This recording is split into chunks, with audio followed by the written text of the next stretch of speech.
Welcome to the Salmon Runs YouTube. Enjoy the video. In this video, I will explain how to fix the EPC light on your Audi A5. The EPC light, or electronic power control light, signals a problem with your engine's electronic systems. This could range from a faulty throttle body to a sensor malfunction. When it illuminates, it's important to address it promptly. First, safely pull over and turn off your engine for a few minutes before restarting. This can sometimes reset minor glitches. To accurately diagnose the issue, start by consulting your Audi A5 owner's manual for specific warnings related to the EPC light.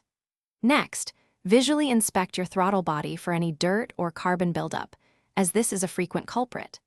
The most effective step is to use an OBD-II scanner to read any diagnostic trouble codes.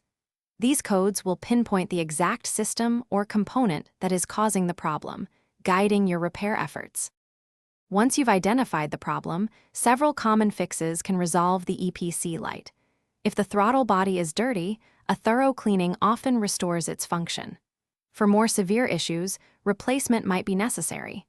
A faulty brake light switch is another frequent and relatively inexpensive fix. Additionally, issues with engine speed or camshaft position sensors can trigger the light, requiring their inspection and potential replacement to restore proper electronic control. If the EPC light persists after performing these basic checks and repairs, it's wise to seek professional diagnosis.